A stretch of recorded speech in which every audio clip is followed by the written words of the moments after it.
Civil society, sir, is not dead. Civil society was working when your group was in power, and I am afraid your group was not much better. Jagdeep Chokhar जो association for democratic reforms के को founder थे, उनकी कल अचानक मौत हो गई। वो 80 साल के थे और मैं तो उनको कम से कम पिछले 30 साल से जानता था और देख रहा था किस तरह का काम वो करते हैं। पूरा जो उनका ऑर्गेनाइजेशन था उसने बहुत ही ज़बरदस्त काम किया है डेमोक्रेटिक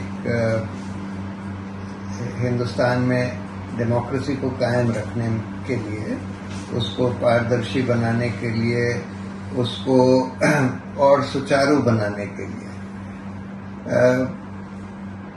वो देश के बारे में और हमारे पब्लिक इश्यूज के बारे में बहुत गहराई से सोचते थे। बहुत उनकी शार्प इंटेलेक्ट थी, बिल्कुल निडर थे, बिल्कुल निडरता के संग पब्लिक इश्यूज पर बोलते थे और कई फोरम्स पर जाते थे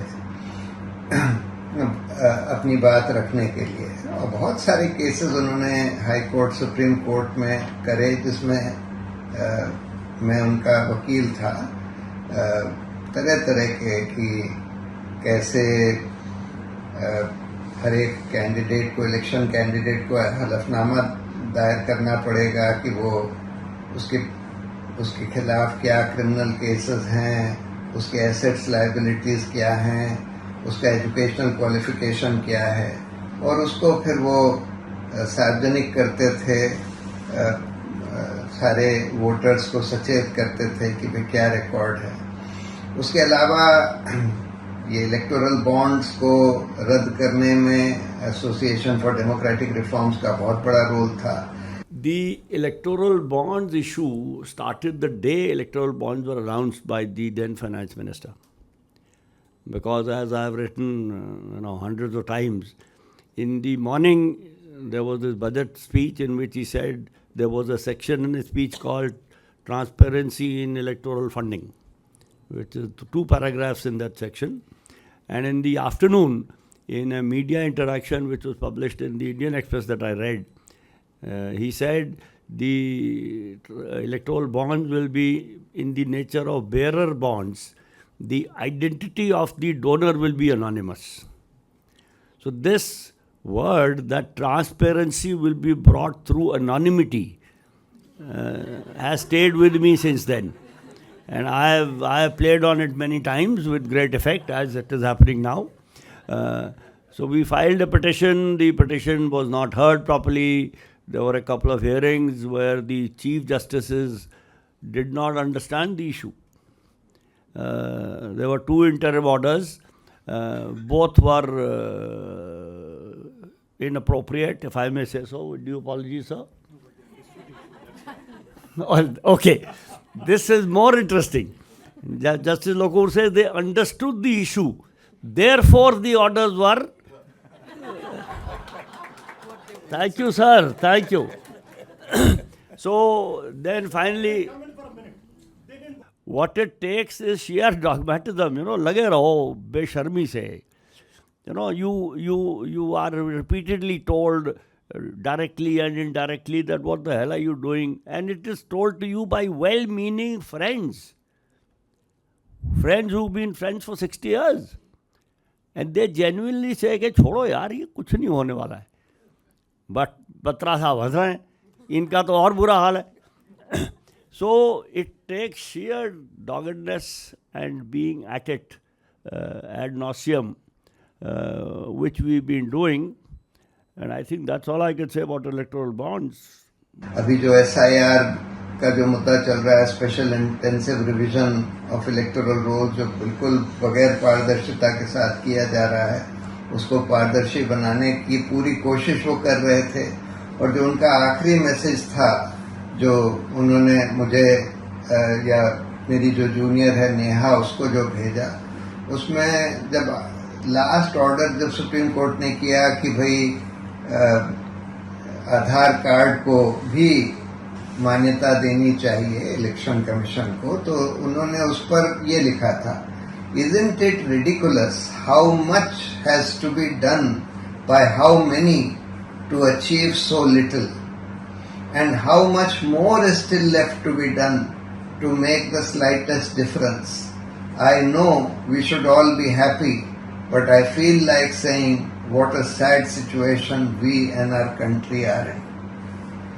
ये उनकी पूरी लाइफ का स्ट्रगल को समराइज करता है कि भाई जितनी भी मुश्किल हो, और आज हमारे देश के सामने बहुत मुश्किलें हैं, हमारी पूरा लोकतंत्र, मौलिक अधिकार सब खतरे में है, लेकिन उसके बावजूद भी वो लगे रहते थे, निरंतर लगे रहते थे कि कैसे हम इसको ठीक कर सकें, क्या क्या कर सकें। हर चीज़ में जहाँ जहाँ कोर्ट जाया जा सकता था वो कोर्ट जाते थे। उनका लॉस जो है हमारे देश के लिए, हमारे लोकतंत्र के लिए बहुत बड़ा नुकसान है।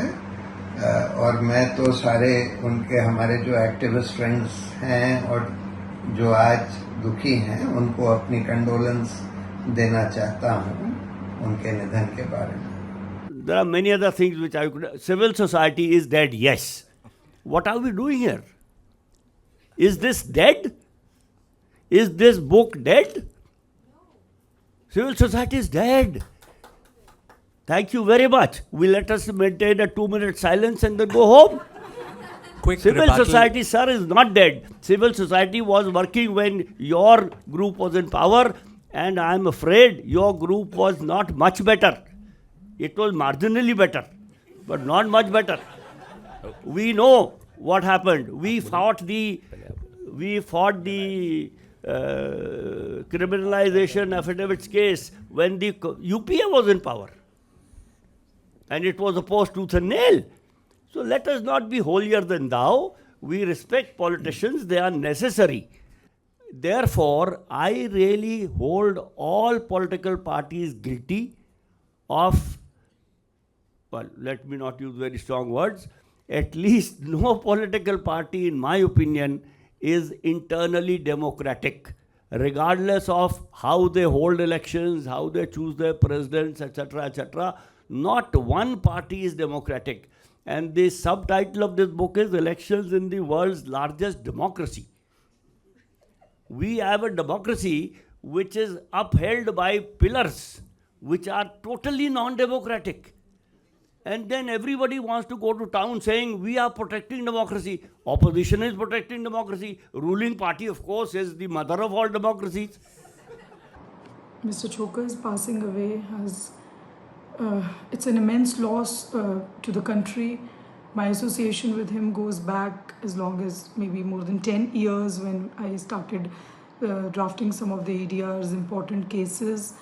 Like a true guiding light, he would guide us along the way, go through the submissions, give his input. All throughout my association with him, what I've noticed is that his attention to what was important for the voter, to ensure that voter was at the center of the entire debate, was very, very, very clear to everybody who knew him closely. His work on electoral bonds, his work with regard to antecedents of, criminal antecedents of candidates, his work towards strengthening NOTA, his work towards the appointment of CEC, making it more transparent, taking it away from the executive, as well as, of course, the huge battle, the electoral bonds case. And in all of these cases, his work, his commitment was undoubtful. In my work with him, not even for a single instance I can count where he would have said that, no, I know better, you wouldn't know. In fact, in the EVM VVPAT case, when in the judgment there were certain strictures passed against ADR, and I spoke to him, I said, would you like to file an application about this? Because there are strictures passed against the organizations which are unfounded. So he said, no, it doesn't matter to ADR, it doesn't matter to us. Whatever they say, our work speaks for itself. And if anything, anything written in any judgment cannot affect, so we don't want to file any application. Let it be a testament to what true work that ADR had done. In the past week or so, I was regularly in touch with him. I would call him just to at times ask about his health, because he was feeling he could not sleep very well because of constant coughing, and also his shoulder fracture was there. So that would give him sleepless nights, and he was very uncomfortable. Even to me, he asked whether, which recliner he should take, whether there should be a specific pillow which would help him, and I would send him Amazon links or something that this might work. So personally, it has been almost devastating for me to know that I would not have Mr. Chokar to go back to after every hearing and just call him up and, okay, who argued what we can do better, what we should seek on the next date of hearing. So it's a huge loss, and I'll sorely miss him. Such a large number of people with criminal records get tickets. Well, I will be a little less than polite. You can be harsh. I can take it. I am not. I have no reason to be harsh with you. I am only saying, and Mr. Kheda, please don't misunderstand. This is partly fun. Yeah, sure. Mr. Kheda's response, "Why should I?" answers your question. Because political parties do not care about this. They don't even feel like answering this. अब मैं जवाब दूं? नहीं, अभी मैं दे रहा हूं. अब मौका जा आपने तो चुका दे है ना? लिया. आपको पहले मौका मिला था. मैं पहले आपको भी सुनना चाहता था. अरे ठीक है यार. Political parties do not consider elections as a process to choose people's representatives. Political parties themselves are not interested, and I am saying this with full sense of responsibility, in the welfare of the nation and welfare of the people. They are only interested in staying in power. और अगर election जीतने के लिए उनको कुछ गलत काम भी करने पड़ते हैं तो कोई हर्ज नहीं. ये टिकट देना क्रिमिनल लोगों को, मैं 25 साल से ये काम कर रहा हूँ. जब हमने देखा कि पहले बाद 25 से 30% हो गया, 30 से 36 हो गया, 36 से 42 हो गया, 42 से 48 हो गया है, हम तो जो कर रहे हैं उसका उल्टा असर हो रहा है. हमको तो अपनी दुकान बंद कर देनी चाहिए. लेकिन because political parties feel that winning elections is there objective function. ये Mr. Lavasa has written in his foreword that elections are a festival of democracy. This is the problem. Elections are not a festival like Diwali, Holi, Ramzan, Falana Dimka जो आते रहते हैं जाते रहते हैं, Christmas. Elections are a fundamental action to choose the destiny of this nation. Political parties have taught us कि 5 साल में 15 दिन आप इलेक्शन के बारे में सोचिए, उसके बारे में मत सोचिए, अपना काम करिए. कोशिश तो ये हो रही है कि 5 साल के बाद भी ना सोचे. So I blame all political parties because ये सब में बराबर मामला है. हम तो 20 साल से यही काम कर रहे हैं. So all political parties, everybody is innocent till proved guilty. ठीक है, अब वो पॉलिटिकल ऑफेंसेस हैं, फ्रिवलेस केसेस हैं. अरे सुप्रीम कोर्ट ने कहा है कि जिन केसेस में चार्जेस फ्रेम हुए हैं वो डिक्लेयर करने. अच्छा, फ्रिवलेस केसेस नहीं गिनने, पॉलिटिकल केसेस नहीं गिनने, please amend the Indian penal code, make a separate section. वो कौन करेगा? आप नहीं कर सकती, मैं भी नहीं कर सकता. वो पॉलिटिकल पार्टियां अपने रिप्रेजेंटेटिव्स के थ्रू पार्लियामेंट में कर सकती हैं. लेकिन पार्लियामेंट में तो 48% महानुभाव हैं, कैसे होगा?